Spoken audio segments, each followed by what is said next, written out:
हरे कृष्ण। ये उस समय की बात है जब महाभारत के युद्ध के बाद इस पृथ्वी पर धर्मराज युधिष्ठिर राज्य करते थे। संपूर्ण भारतवर्ष धर्म की ध्वजा तले सुख और शांतिपूर्ण था। ऐसे में एक दिन युधिष्ठिर महाराज और भगवान श्री कृष्ण के बीच में एक अत्यंत महत्वपूर्ण संवाद हो रहा था। और वो संवाद किस विषय में था, चलिए देखते हैं। महाराज युधिष्ठिर ने भगवान श्री कृष्ण से पूछा, हे मधुसूदन, आपने मुझे ज्येष्ठ मास के शुक्ल पक्ष में आने वाली निर्जला एकादशी के विषय में बताया। अब मैं आषाढ़ मास के कृष्ण पक्ष में आने वाली एकादशी के विषय में जानने हेतु उत्सुक हूँ। कृपया मुझे ये बताएं, इस एकादशी का नाम क्या है और उसका महात्म्य क्या है। भगवान श्री कृष्ण ने मंद स्मित के साथ उत्तर दिया, हे राजन, आषाढ़ मास के कृष्ण पक्ष में आने वाली एकादशी को योगिनी एकादशी के नाम से जाना जाता है। ये एकादशी गंभीरतम पापों को भी नष्ट करने की क्षमता रखती है। और अब मैं आपको इससे संलग्न एक पौराणिक कथा सुनाता हूँ, ध्यान पूर्वक सुनो। अलकापुरी के राजा कुबेर, जो कि देवताओं के कोषाध्यक्ष हैं, वे शिवजी के बड़े भक्त थे। उनके नगर में हेममाली नाम का एक यक्ष रहता था। उसकी मुख्य सेवा थी मानसरोवर से कुछ विशेष पुष्प लेकर आना और उसे शिवजी की पूजा हेतु अपने राजा कुबेर को प्रदान करना। हेममाली निष्ठापूर्वक अपने स्वामी की सेवा करता था और कुबेर भी उससे प्रसन्न थे।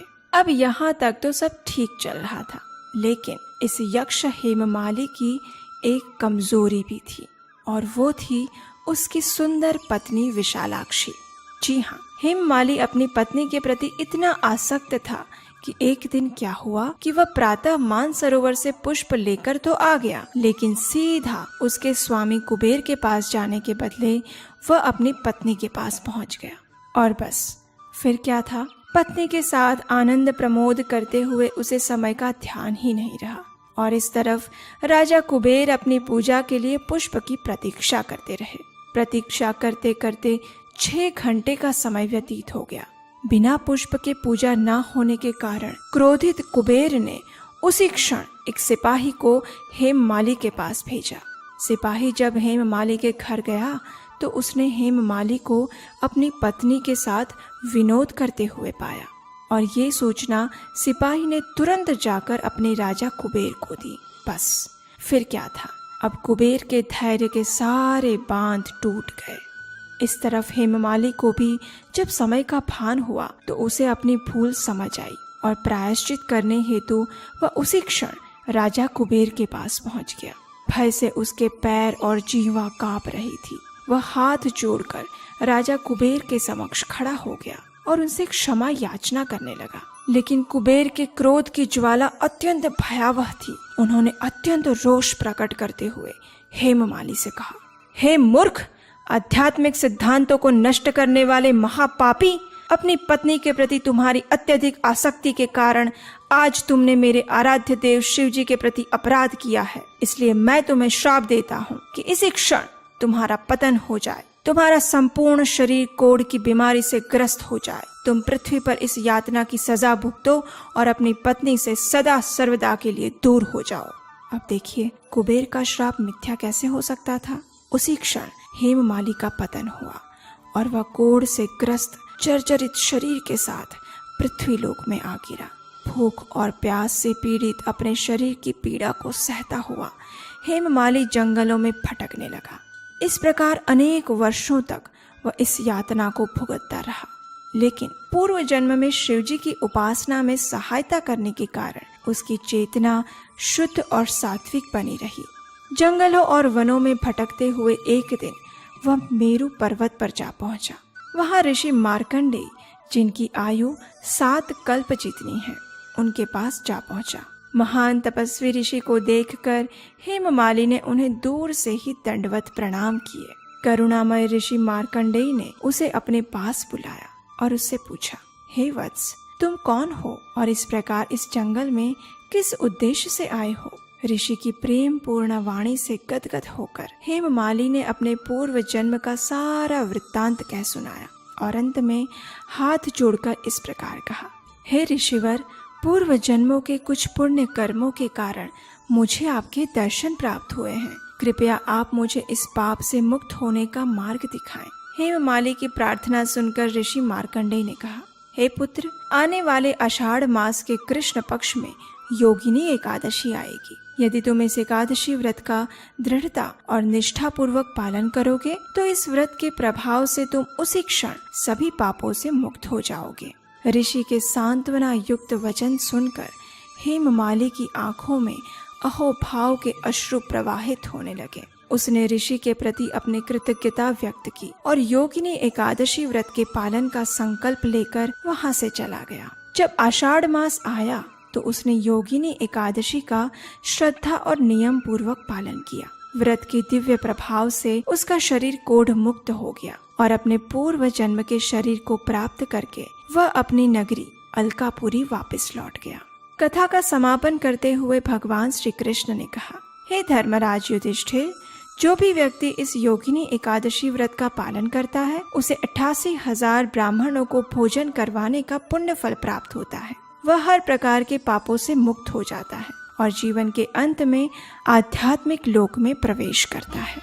तो चलिए अब हम आपको बताते हैं कि इस परम पवित्र योगिनी एकादशी व्रत का पालन करने की विशेष व्रत विधि क्या है। जैसा कि आप सब जानते हैं, एकादशी के दिन 3 चीजों का सबसे अधिक महत्व होता है और वो 3 चीजें हैं यज्ञ, दान और तपस्या। जी हाँ, अब देखिए, वर्तमान समय कलयुग के लिए हरिनाम संकीर्तन को महायज्ञ माना गया है और हरिनाम संकीर्तन यानी हरे कृष्ण कृष्ण कृष्ण हरे हरे, हरे राम राम राम हरे हरे, इस महामंत्र का जाप। क्योंकि वर्तमान समय में वैदिक यज्ञ हेतु न तो शुद्ध सामग्री उपलब्ध है और ना ही शुद्ध पुरोहित, और इसीलिए कहते हैं ना, कलयुग केवल नाम आधारा। तो जो भी व्यक्ति एकादशी का पालन करना चाहता है उसे एकादशी के दिन हरे कृष्ण महामंत्र का अधिक से अधिक मात्रा में जप करना चाहिए। इस दिन आप अपने समय और क्षमता अनुसार हरे कृष्ण महामंत्र की 4 माला, 8 माला, 16 माला या 25 माला का जाप भी कर सकते हैं।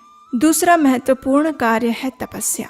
अरे नहीं, सत्युग की तरह तपस्या करने के लिए आपको हिमालय या किसी जंगल में जाने की जरूरत नहीं है। तपस्या का अर्थ है योगिनी एकादशी के दिन कुछ विशेष स्वैच्छिक नियमों का पालन करना, जैसे कि अन्न का त्याग करके संभव हो तो संपूर्ण उपवास करना, और यदि संभव ना हो तो फल, दूध, एकादशी प्रसाद इत्यादि के साथ व्रत धारण करना। लेकिन किसी भी स्थिति में एकादशी के दिन अन्न, चावल, गेहूं, फलियां इत्यादि का सेवन कदापि ना करना। तपस्या का एक अंग ये भी है कि एकादशी के दिन प्रातः ब्रह्म मुहूर्त में उठ जाना और भगवान श्री कृष्ण की मंगला आरती करना अथवा उसका दर्शन करना। योगिनी एकादशी के लिए ब्रह्म मुहूर्त का समय इस वीडियो के नीचे डिस्क्रिप्शन बॉक्स में दिया गया है। जैसा कि आप जानते हैं, तपस्या जैसे शरीर की होती है वैसे ही वाणी और मन की भी होती है। मन की तपस्या है एकादशी के दिन किसी भौतिक चीजों का चिंतन ना करके केवल भगवान श्री हरि के नाम,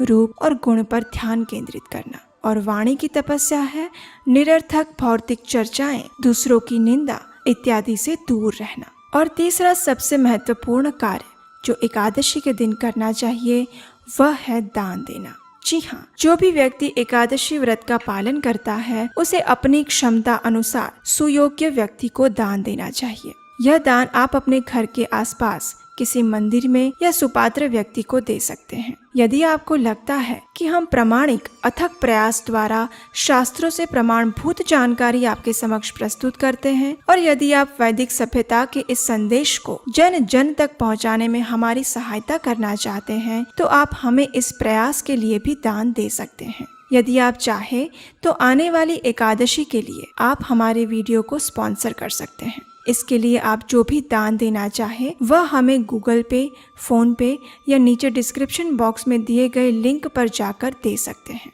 आपके इस कार्य से हमारा उत्साह तो बढ़ेगा ही, लेकिन आपको भगवान श्री कृष्ण की और वैष्णवों की विशेष कृपा भी प्राप्त होगी। तो चलिए इस परम पवित्र और भवसागर से मुक्ति दिलाने वाली योगिनी एकादशी व्रत का श्रद्धा और निष्ठा पूर्वक पालन करते हैं और अपनी आध्यात्मिक प्रगति के पथ पर अग्रसर होते हैं। हरे कृष्णा।